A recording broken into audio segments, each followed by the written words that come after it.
Have you ever wondered what does it take to become a full-time dance teacher? And what are the struggles and the benefits of this lifestyle? Well, let's find out. Hello everybody, and welcome back to another episode of Zouk Nerds. In today's episode, we're going to be diving deep into our story and how we got to become full-time dancers, and what the struggles and the benefits that we found along the way, as well as how to make it better for you or the people that you want to support in the community. So, let's go!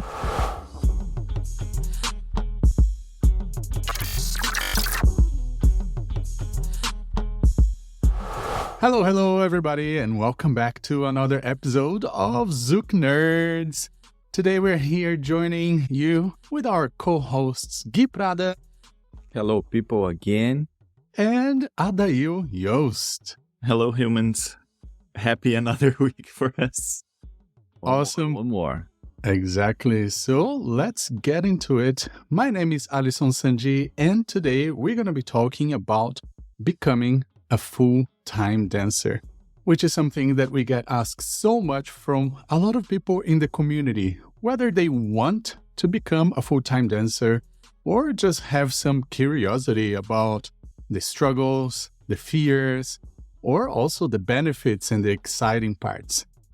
So let's talk about the beginnings and how, for example, Gui came from being a lawyer, having a full-time corporate job, into becoming a dance teacher. And myself, being a student and not really knowing much about what I would do in life at that moment. And also Adayl coming from multiple careers before in retail, event management, traveling to the US with a lot of people visiting Disney. And if you didn't know all of those things about us, today you're going to get into all the stories from the past. So my question here, I think from the three of us, the biggest shift was probably with Gui.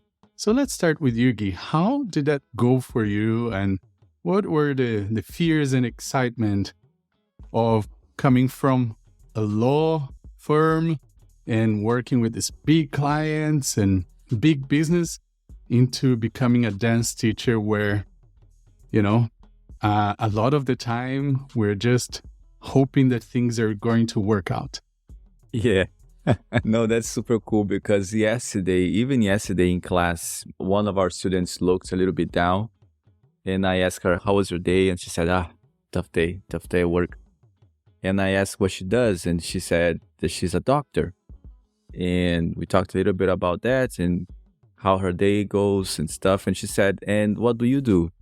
And I said, no, this is my full time. I do this as my job full time. And she got curious, like you were saying, how does it work? Is it just the classes that you teach? And then like in 3 minutes, we went over very quickly what are the things, the aspects of being a full-time dancer. And hopefully we get the time to talk about all these things today. And for me, I was always a hustler in the sense that I have always been curious about ways in which I can work and have an income for myself that is enough for me to have savings, to have like a safety net.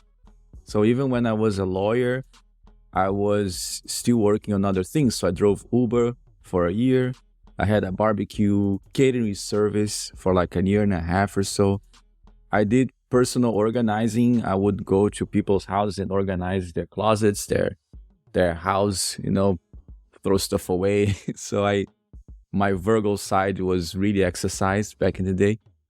And switching from a full-time lawyer into full-time dancer was a process that happened not in a planned way and not in a way that I could visualize at first until when I saw I was in it. So I think that was actually an advantage because I did not have fears about it at first. I worked as a lawyer between 2014 and 2017. 2017, I quit and I came to the US.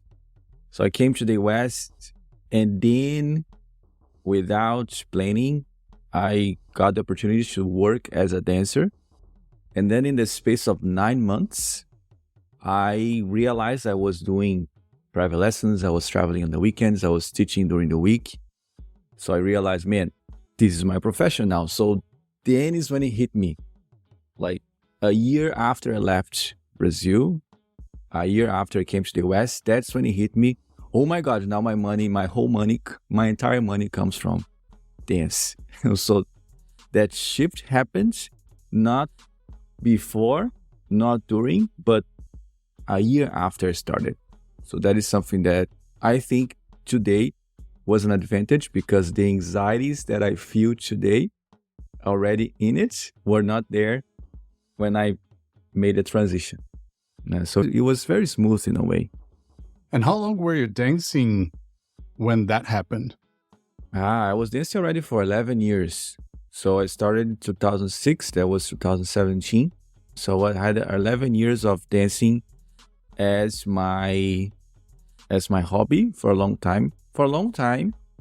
3 years or so, 4 years. I don't even know if that's considered a long time, but for this amount of time, I thought about becoming a teacher. However, I saw how my teachers back in the day in Brazil struggled to get things going, struggled to get their bills paid. Looking at that situation or those situations, I realized I'm going to have dance as my side thing. I'm going to have dance as my hobby, as my activity for leisure. So I put it away completely when I was in Brazil, the idea of working with dance. So this idea of working with dance only became something of a possibility after I moved away. Yeah. And how about you, Adayl? How did that work? Yeah, a really good thing that we can discuss later on this episode is the transition from having dance as a hobby to dance as a full-time teacher, how that shifts our brain for this kind of work, but we can discuss this more later. So for me, it was an interesting shift from full-time dance teacher to non-full-time dance teacher to full-time dance teacher again.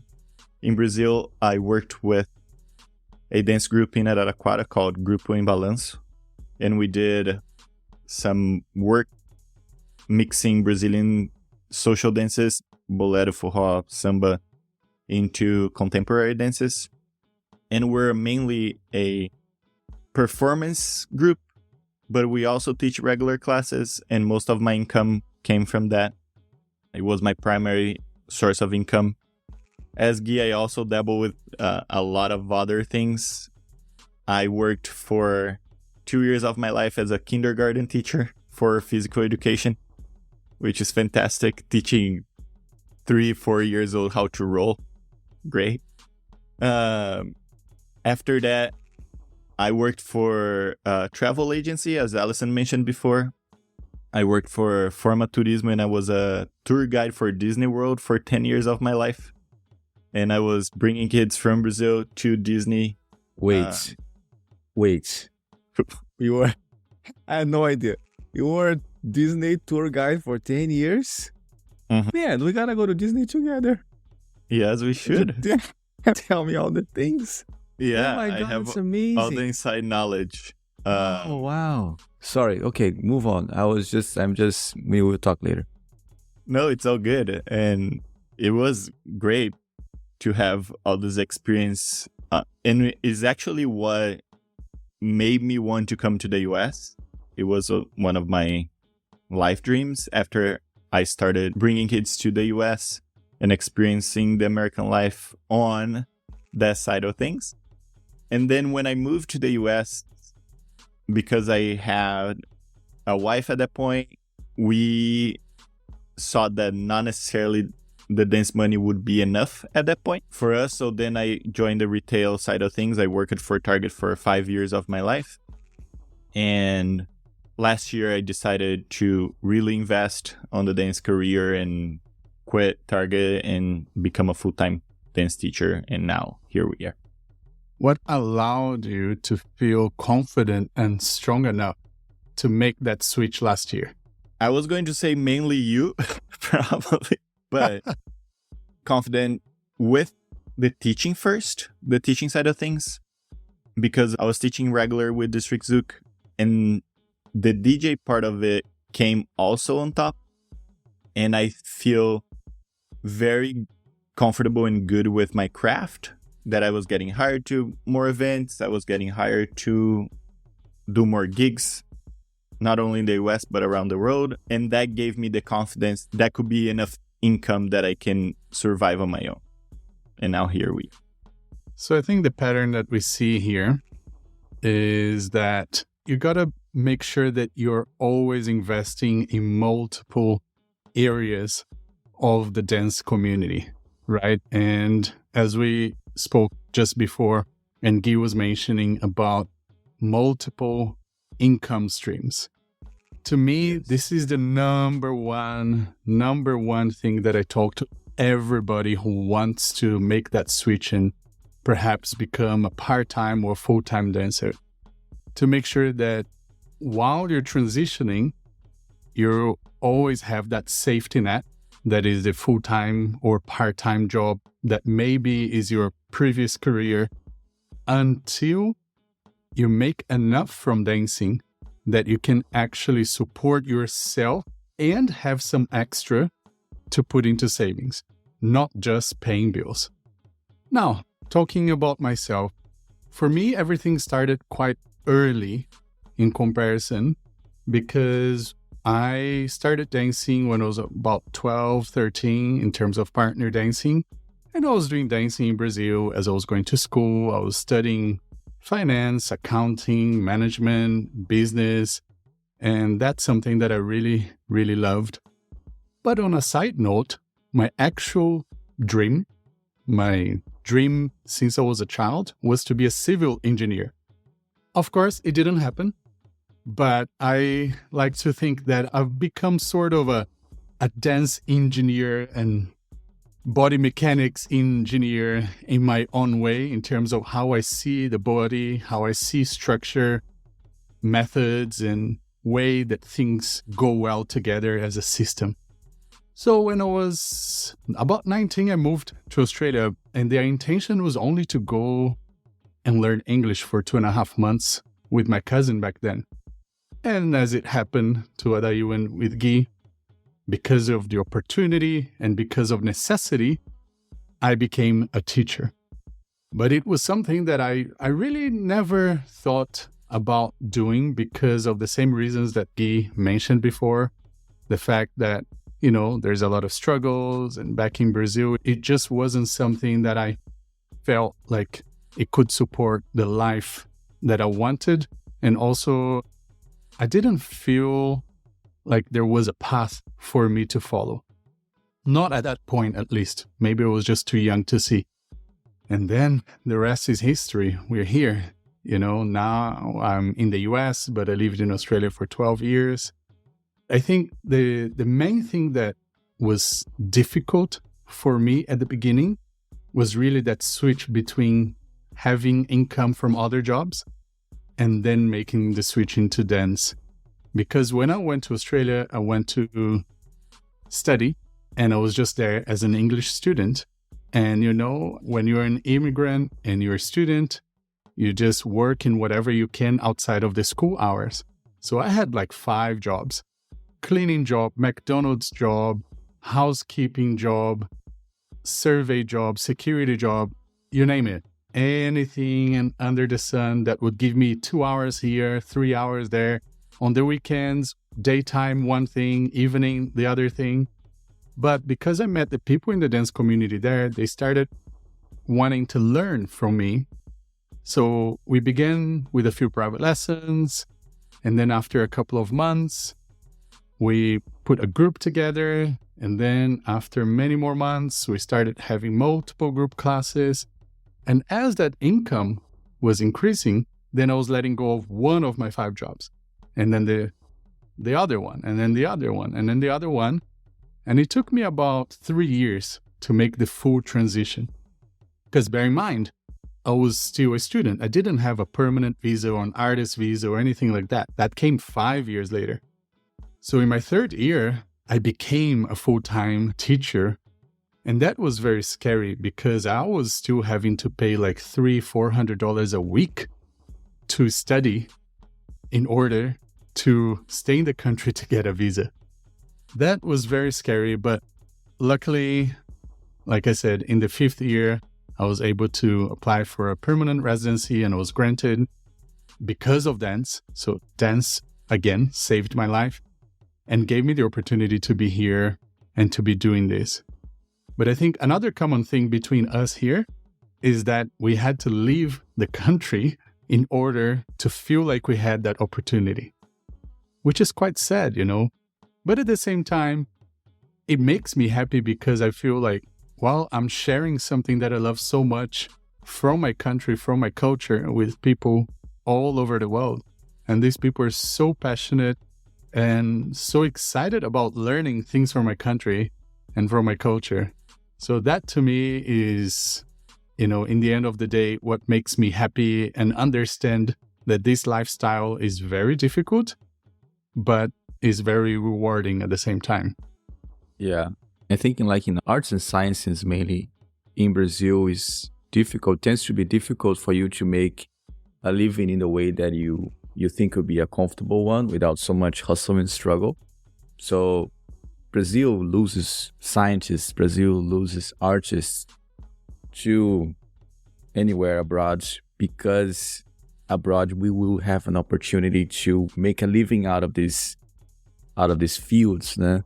So I heard from a couple of instructors that were teaching in Brazil before they left, and they said, man, when I realized that in 2 privates, we did the money of the entire month, of course, making the conversion, it was like so mind-blowing to them, that fact, that they realized what is this crazy thing that we are doing here, that in 2 privates, in 2 hours in the United States, they made the same amount of money that they were doing in a month worth of class for one group. Né? They had this one training group, and that one group in 1 month was giving them that much.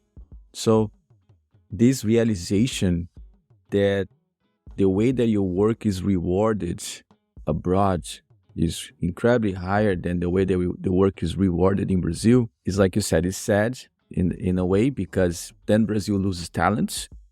Brazil loses the opportunity of learning from these people. This is something that I hear quite often when I'm back there. They feel this missing of these opportunities to learn from these people that they see on the YouTubes and the Instagrams, because they simply don't go to Brazil. And for us to go to Brazil now that we have our bills to be paid in USD, it becomes almost like, man, if I'm going to Brazil, I know I'm not going to make the same amount that I make when I'm charging in USD. So I'm going there to be with the crowd there, to dance with the people there. It's not for the finances. It's not for the finances. Né? And that's like a reality, just because we pay our life costs now is in a foreign currency now. Exactly. Every time I go to Brazil now, I just go there and I stay with my family and I see a couple of friends, and maybe I'll go to a few socials, but I don't book weekenders or festivals or anything like that, because I have such a limited time with my family and with my friends there that I don't want to direct that time, that very limited time, to work. I already do that 99% of my year. So that 1 or maybe 5% of my year that I'm there, I just want to enjoy the family, enjoy the friends, enjoy the food, enjoy just the lifestyle, maybe going to a concert, maybe going to a party or anything that brings me back that feeling of why I love the country that I come from. Same for me. Exactly the same for me. The month that I spend there, I only teach right now for a particular group of organizers, that we have like these shared values. And when I go and there is opportunity, yes, there is some teaching there, but otherwise it's family time. And now I feel very curious now, how do you guys organize your finances as dancers? Yeah, like, is there a system? Is there a logic? How do you do this? How do you do this? Because I get very curious when sometimes I see a dancer in all these different countries, and I'm like, man, how are you paying this many flights? How are you paying these many accommodations? How are you doing it? So I think this curiosity that I have, and I am in the field, imagine those who are not. So how do you guys organize your finances? For sure. And I think coming from what I heard through the grapevine from a very organized financial person, that is Gui, I think for me and between all of us, probably I'm the one making least amount of money on the dance side of things. It's very complicated, for sure. It's not an easy situation.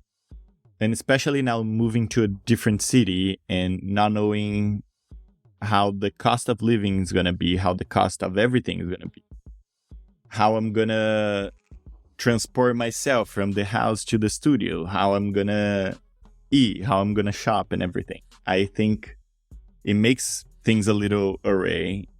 And as Gui mentioned also, thinking about festivals that I already planning to go as an attendee, not necessarily as an instructor, or as an instructor and DJ, and everything was booked based where I was before, and now I need to figure out logistics of how am I going to get myself from here to the other place.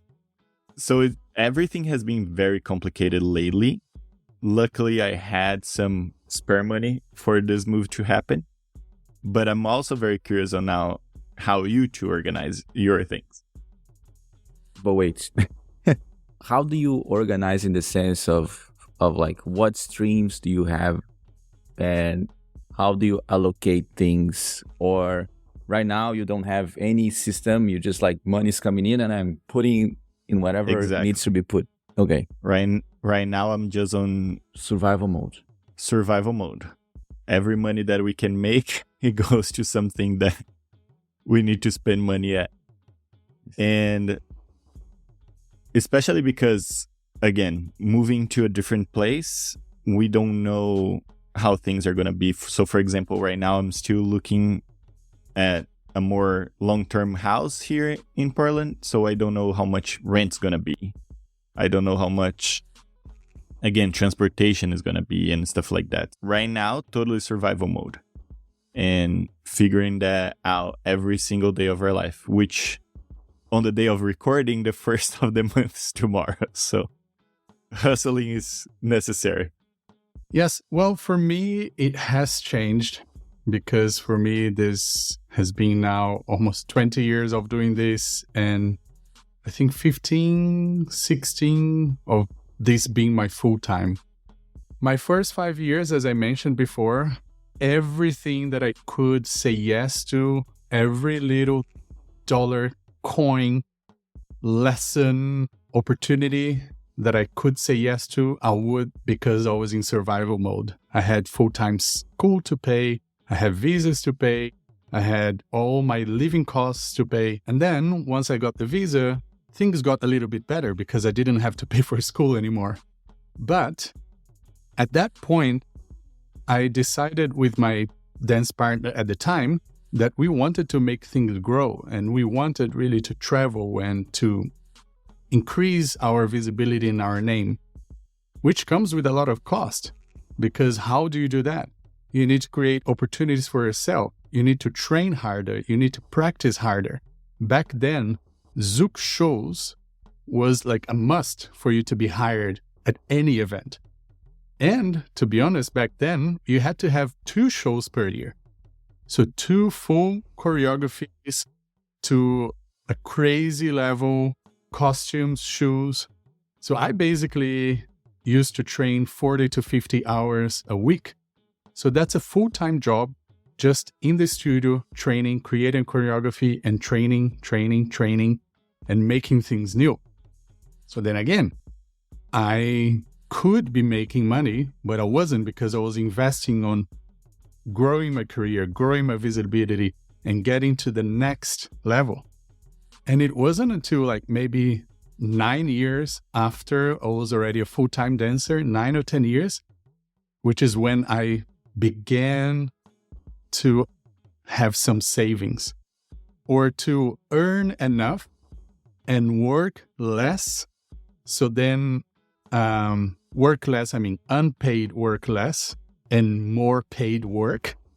So then I was not just paying my bills, but I was paying my bills and putting some aside. So for me, it took like 9 to 10 years. But that is because, for me, it's all or nothing. I go crazy. I just go really crazy. So for 5 years, I was just trying to stay in the country and be recognized as an artist and get the visa. And then for the next 4 to 5 years, I was just thinking, okay, now that I got this, how can I make sure that I create a legacy and I create a name that can sustain for the next 10, 15, 20 years? Spoiler alert, it's never going to stop. It's never going to end because you're always going to have to reinvent yourself and recreate something every 3 years. That's my recommendation. Every 3 years, you need to be bringing something else and something different because the community changes and the attention changes and the taste changes every 3 years. Well, at least that's what I've observed in my time in the community. So then after that, once again, I was in Melbourne for the next 3 years. Then I began doing Brazuki. I met Christina. And then I came to the US and let's reinvent again. Let's create something again. The pandemic happened and then Zouk Nerds. But all in all, I think a big summary of how we're going to organize my income is to make sure that I have multiple income streams. Because I have too many passion projects like International Zouk Flash Mob Day, Zouk Nerds, Brazuki, which are all huge things that make me zero money, I need to make sure that I schedule myself in the most financially efficient way. And I think I can do that nowadays because of how long I've been doing this for. So there's a huge difference between festivals, regular classes, private lessons, and weekenders, and how much you can earn in each one of them. And luckily for me, I love and absolutely love the ones that are, at least for me, more financially rewarding, which is like the regular community at home and the weekenders, because like in your regular classes at home, you don't have to travel, you don't have to fly, you don't have to take a taxi and spend a day at the airport. And then the weekender, you do have to fly and get a taxi and go to the airport. But at the same time, in a weekender, you can get 10 hours, 12 hours versus a festival that you're guaranteed maybe 4 hours, 3 hours, 5 hours, depending on the event. And then you may be able to do some private lessons. But with that comes a lot of other social time and social dancing and competitions and things like that take a lot of time of your day. So you really need to be very smart about how you schedule your time to make sure that you can get to a point where you're earning the most for the least amount of hours for me, because I want to use the most amount of hours that I have in my week for my future. Most of my life, I'm working 2, 5, 10 years ahead. That's my full-time job. My full-time is my future.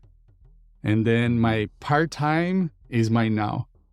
Anything that I'm doing now, it's going to come to fruition in a couple of years. So I think that's how I've managed to survive, really, not being here in terms of finance and planning, but being here in terms of teaching and being a person and a human. Interesting.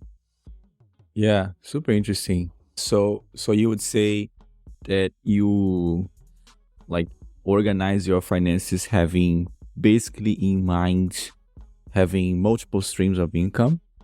You make sure that you have multiple streams, and on top of that, most of your planning is related to future.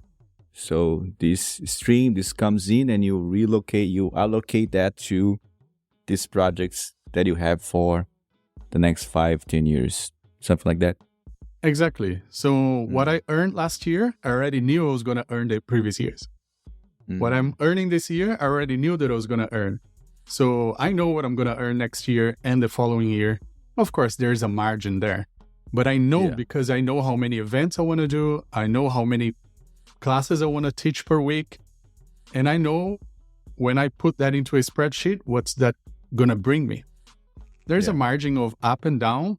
And I think the only time that didn't work, it was because of the pandemic for obvious reasons. But at the same time, because I had multiple income streams or multiple projects and offerings and products, when the pandemic came, I wasn't out of work. Because that's the thing. You need to make sure that you're not put in a box. If you're put in a box, then you only serve for that purpose. But if you can bring multiple different products, you can relate to multiple different levels of the community. And you can network with people from almost anywhere in the world, then you have a higher chances of being successful in the dance community for a long time. If you park and if you cruise and if you just let things flow, it's a very, very dangerous place to be. Oh boy, it is. I heard from other professionals back a couple years ago about their struggles of getting hired, of not getting hired. And one thing that I normally tell people that are coming into work with dance full time is that I say, we have in this profession an advantage that I don't think other professions might have, that we can create our own work. We can make it happen. We can come up with an idea and just throw it out there and see who's going to come with it. Most of the work that I did outside of teaching regular class at District Zouk, and even at District Zouk, is work that was created this intention of, let me put out something new, let's update, let's do something more. Because waiting, and that's something that I think in our profession is complicated. Very few are in this comfortable place that things will come to them, that they can wait and messages will come inviting them places. Very few of us are in that situation. But at the same time, that fades away very quickly. Yeah, because there's a bunch of people. Because there's a bunch of people hungry, excited, innovating, coming right behind you. So if you're not innovating yourself constantly, you're going to be overtaken very quickly. Exactly. I think getting used to a situation in which you are sought out, that people seek you out, is very dangerous actually. Or being in a situation where you are in constant waiting to be invited, to be hired, that's also going to be very tricky because the market changes. So we have this ability to create our own work. And even if you have 5 people in class, we have 5 people in class, So I think that's something to share with everyone.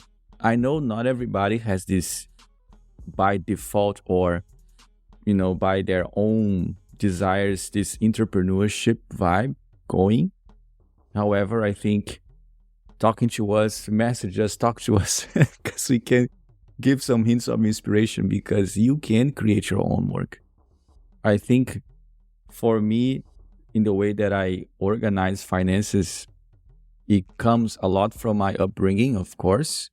I was raised by a Portuguese grandfather, and my grandparents in general, they were all very much into savings. You gotta have savings.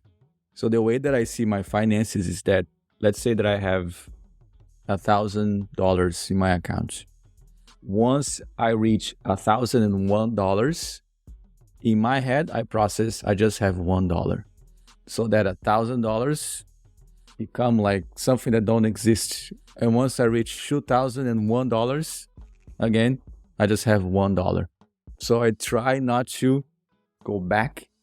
So this mindset, which is a little maddening at times, helped me a lot to create a safety net in terms of finances. And the way that I organize my finance is actually pretty simple. I just try to make more than I spend. So every month I try to finish in the blue. Yeah, of course, during the pandemic, it was not something that was possible, but I live a fairly frugal life. The only thing that we spend most of our money, and I think Alisson can relate to that, is with tech, with screens and cameras and microphones. I think most of our money goes to these things, man, and courses and stuff that we do for our own improvements. Because clothes and stuff like that, I have this shirt for 3 years now, so we don't spend so much money in these things. Making sure that there are multiple streams of income, and making sure that these streams of income, the ones that I can control, are providing some money in a constant basis on a consistent basis. For example, we don't have control over private lessons. They come and they go. So this one is more, it flows more. But the ones related to the regular classes, the weekend events, the online classes, these ones we can push a little bit more, we can reach out, we can talk to people, we can create new things, propose new things, create more content for the online part. These ones, I try to keep it rolling as much as I can. Before the pandemic, it was almost precisely 1/3 of my income was privates, 1/3 was regular classes, 1/3 was weekend events. Almost like precisely. During the pandemic, it shifted completely in the sense that private lessons became like 3/5 of the whole thing. And before I left the US, private lesson was almost the entire thing because I was leaving people who were taking a lot of private lessons. And now is a little bit more balanced again, with the private lessons actually being the lowest one. So it fluctuates a lot. And my planning is very similar to Alisson's. I think about the future a lot. I started investing my money in Brazil a couple of years before I left for the US. And I still have that there rolling. And here I have a savings account. And before I traveled for a year and a half, I made sure to save what I considered a comfortable amount of money so I could be a year with 1/3 of the income of the previous years. So like Alisson, everything is done pretty far in advance, the planning. And I think some people go a little crazy with that when they're not used to it. Because when we talk to them that we have for example, I know how 2027 might look like. And this is 3 years from now. And people, they are not used to it. Like, how do you, don't you go crazy about it? And I say, yeah, sometimes I do. Sometimes I go crazy. But I think for us, because we can get hurt, we can have problems on our back, on our feet, something can happen to us that we cannot work. For example, before I left in 2022, I was working so much that I got inflammation on my feet. Inflammation on the metatarsal, inflammation on the Achilles. So I needed to actually almost stop teaching for 2 months. And in these 2 months, no income, So that's the hard situation. So the way that I organize, simply try to not spend more than I make, which I think is a simple basic rule of any finances. Making sure there are multiple streams of income and that these multiple streams are actually generating income. So there needs to be some proactivity towards those multiple streams. And making sure there are plans for the future in terms of workshops, new projects for events, new projects for something that will bring some motion to your financial life. And I think this is pretty much how it has been going. And in 2022, I made at times triple of what I made as a lawyer dancing. Like if I converted the amounts, not converting reais to dollars, but let's say $3,000 are the same to 3,000 reais. Né? If I think like this, in just a rough just the number itself. In some months, because of how much I was working, I was making 3 times as I did when a lawyer. But but compensates that in the pandemic, at times we finished the months in negative. During the pandemic, I finished the month negative, like $2,000, $1,000 sometimes. But because we had that safety net, everything was fine. But bringing all this that we talk a lot about our finances, our personal finances, the teacher side aspect of our business, how do you guys think this reflect on the attendee side of things, the student side of things, the business side of things for festivals and everything? How does this Zouk economy circles around, since we're talking a lot about finances on our teacher side of things? I mean, it's a whole ecosystem, right? Somebody needs to have a job to pay for this, and then this person is selling this that needs to pay for that, and for this and for that. We're all part of the ecosystem. And I think this is worth an entire episode.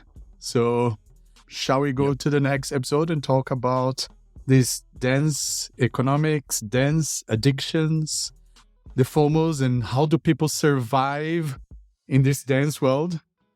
Yeah, I think that would be amazing. I just have one last question, I think, on this end. Yeah. Which is, if you could give one very practical advice for those who are listening, they are teaching already, or they are thinking about becoming dance teachers, in terms of finances, what would be a practical advice you would give someone who wants to survive in this dance world? I will go for 2, actually. One on the artistic side.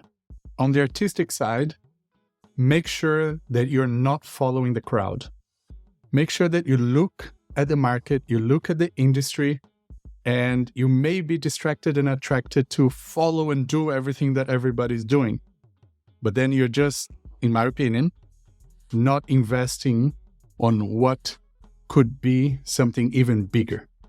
Okay, and understand if what you want actually aligns with what the market is mostly doing. That has worked for me. On the financial side, make sure that you're always planning ahead and thinking ahead of how what you do today brings an income in the future. Instead of just like, I'm training, I'm doing a choreography, I'm traveling, and I'm going to events, going to festivals. Great. But how is that going to affect your financial future? Is that going to bring the return that is reasonable with the investment that you're making now? Like Gui said, we spend money on tech. And that is because I know that this is an investment on future projects that I have for the next year or 2 or 3. So I'm not buying a computer or a light because I think it's cool, but it's because I know that there are at least 3-5 projects that I can work with this and that will generate a return for me.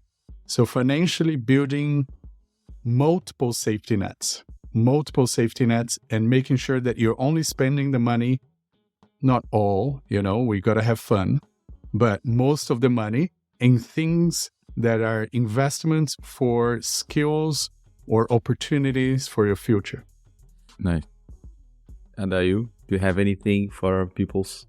I think diversifying your line of work as much as you can, as same as Alisson said, sometimes just going with the crowd is not necessarily what is going to make the best decision. It might look like the shinier decision, but not necessarily the best decision for what you want. And if that's what you really want to do with your life, it's something that we need to actually think, because it's not easy. As we mentioned before, as soon as you make this your hustle, sometimes the passion just goes away. Yep. So we need to understand that if that's really something that you want to do, you need to dive in head on and invest on it and actually make an effort to make this happen. And last but not least, don't make the same mistake as I have made many times of my life, which is to not ask for help and mentorship. Look up to somebody who does what you want to do, who knows how to get to where you want to be, and reach out. A lot of the times, they are more than happy to share any information that you might want. So I was lucky to have people who did that for me, but I was not proactive enough to seek out. It was mostly when I was like at the bottom where people go like, hey, Alisson, come on, let's do something. But I should and I could have asked for mentorship and help before I got there. So make sure that you do that. It's very, very important. And we're all in this together as a dance community. We just want to see everybody being successful. Yeah, I agree so much with that, man. Having I'm gonna quote unquote, having a master, having like your teacher, your guru, or someone that you can go for advice makes such a difference, you know. And I would say to the peoples, I would second everything that everyone says, that Alisson said, that you said. I see a lot of things in terms of longevity. So in longevity terms, what Alisson brought is gold, you know. And I would add to that the fact that you might already know, or you will get to know, what is it that in this dance world really moves you. It really brings you so much joy of doing and helps the passions to stay alive, helps the flame to keep burning. I realized that what moves me is teaching local classes, regular classes. It moves me a lot. It brings me passion. My passion is always alive and I love it so much. So the investment that I made in my time to perfect my craft is made to perfect the craft of teaching the local classes, to make them even better. So if you like teaching at festivals, if teaching at festivals is your joy, and you want to keep your relevance, you want to keep being invited, there is definitely a craft within the craft associated with teaching in these circumstances. So working on it to make it even better, so your passion is alive and people can see it. People see it, they are attracted to it, so they will come to you and you stay there. So I think that would be my recommendation on top of what everybody said there. And have savings. Have a safety net. Like in investments, we have this idea of emergency funds. So have your emergency funds. Calculate 3-6 months, and if you're like me, a whole year of monthly expenses, and save it and have it there. Because if anything happens, you can hold yourself for a long time. Yeah, just that in mind. It's interesting because as you were saying this, I just remembered that I have 3 bank accounts. So one is like the main bank account. The other one is flexible. The other one is do not touch. So I named them that way.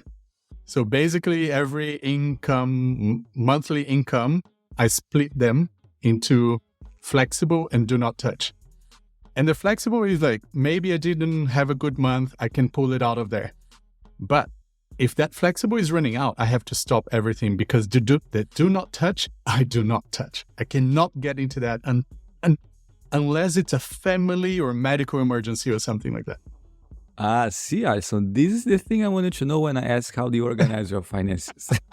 I forgot. It's just so normal to me. These are the practicalities that I think people would love to know more, you know. So you have a do not touch, you know. I have my do not touch within my one, which is that, like I said, after 1,000, that 1,000 is do not touch. But I like this idea of having a do not touch account. They are separate accounts because I don't want to see that as a balance. And sometimes I look at my do not touch account and I'm like, oh, hi, hello. Because I didn't see it for a long time, you know, so it's good. So you just push it there, but don't look at the balance. It's not in my phone. I just don't know it until I absolutely, maybe for an emergency, I have to. I forgot about that. Beautiful. I think that's super valuable information. Amazing. Thank you for sharing. All right, guys, let's go to talk about the dance economics and dance addiction in our next episode. So come with us, guys, and we'll see you on the next one. Beijos, abraços.